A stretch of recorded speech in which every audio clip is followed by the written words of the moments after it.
So let's talk about What Hunger by Catherine Dang. This was my book pick for our Bark book box for the month of August. And I absolutely love this book. I am here recommending you guys to read this book. But if you guys have not, here's a slight little review with spoilers. Now, if you read the synopsis on this book, it does mention the word cannibalism. So you might think going into this book, looking at the cover, blood, and looking at that, there's gonna be a lot of like gore. It's gonna be like an extreme horror book where people are eating each other. But it's really not that. It does have a little bit of cannibalism, but it's not like hugely graphic or very gruesome. I actually liked the story. It was kind of like a coming of age. You follow the main character here, Veronica. You follow her story growing up with a mom and dad and a brother. I'm not gonna name any names just because I want the story to be focused on Veronica, which is the main character. So Veronica grew up with a Vietnamese family. She's Vietnamese, of course, second generation. But her mom and dad didn't really teach her and her brother how to speak Vietnamese, and so they wouldn't really also connect or like have a lot of connection with their family. They will only gather each other with like I guess for like special occasions, funerals, what have you, graduations. So that was that. Now Veronica and her brother, they didn't really have a bond with each other as much. They were close, but not as close as you might think they could be, or Veronica thought they were close, but they were actually not as close. If you keep reading the book, that kind of will make sense.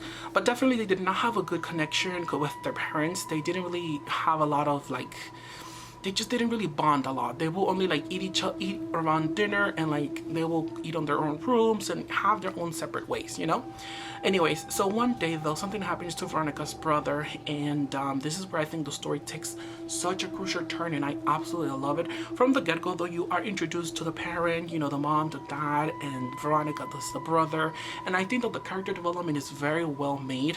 From the first chapters, you are aware that Veronica is gonna be the main character, and that she doesn't have a great sense of communication when it comes to school wise, and she's not the smartest kid, and the parents are not proud of Veronica. They're kind of looking at her as like the black sheep of the family for the parents. The brother is like their holy grail. He is the one to beat. He is the favorite. Veronica grew up seeing that and just didn't really hold a grudge to her brother, which I liked that about Veronica, that she didn't have a grudge against him. She actually loved her brother. But one thing happened to her brother that made the story amazing, and it was kind of sad, but I actually loved it. So when something happens to her brother, Veronica is now in her own world, and just the parents are like on their own world, and so you follow Veronica's story and how she copes with her life after the incident.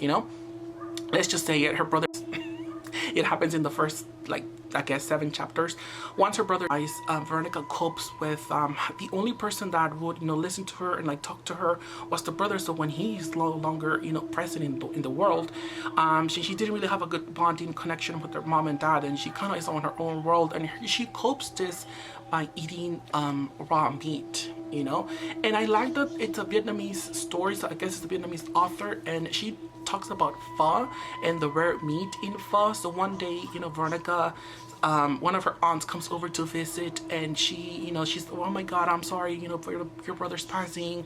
Here, I'm gonna make you guys pho. And the aunt is from California, and apparently California has the best Vietnamese food outside of Vietnam. And so one day the aunt comes over and introduces them to this pho with rare steak, rare meat. Which is rare. If you guys are not familiar with it, it's rare meat that you cook in the hot broth of the soup. But Veronica decided to try the meat without cooking it. It looked red, it looked like that, and so she ate it, and she loved it. Now, prior to Veronica trying this type of meat, she also had an incident with a guy friend. She kind of bit his earlobe, and she liked the taste of the blood and the cartilage. And she was like, oh my god, I like that. I wonder if I eat another body part, how it will taste. Now, it doesn't get that far in the book though, but I really like that the character had these imaginations but didn't really make them through, which kind of gave more depth and meaning to Veronica's imagination and how she is as a human being, even though it's a character in the book. But anyways, so a lot of things happen to Veronica's life. She actually grows a good bonding with her aunt. The day that the aunt leaves back to her, to California. She, gives money to Veronica. You spend this money on whatever you want. Don't let your mom and your dad know that I gave you money, because they're not gonna give it to you. They're gonna, keep it in, I guess, like in a savings account for when you go to college. But I want you to spend it now on whatever you want. Just it's on me. So guess what? She goes to the butcher shop and she buys rare meat, and of course she eats it raw, and she loves the iron, just the taste, the cartilage, the meat, and that's kind of where the gore and the darkness of the book comes with. So if you get what I'm going with this, it's not a lot of like cannibalism where she's eating another human. It's more so like Veronica coping with the sense that she had her brother passing, and so she's using this mechanism of like eating this type of food for, just to get out of the depression of losing a loved one, which I love. I like that concept.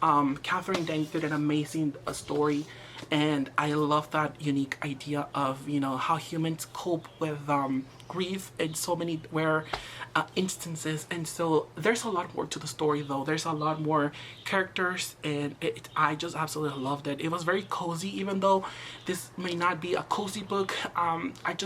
It was very cozy. I'm also not really close with my family, with my immediate family. I am, but like with my uncles and my aunts and my cousins, I'm not always there with them.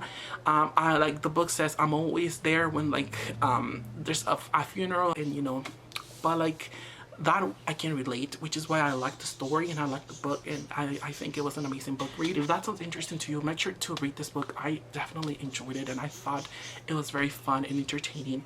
Catherine Dang, I would definitely be reading more books from her, just because this was amazing and I absolutely loved it. But have you read anything from Catherine Dang? Let me know.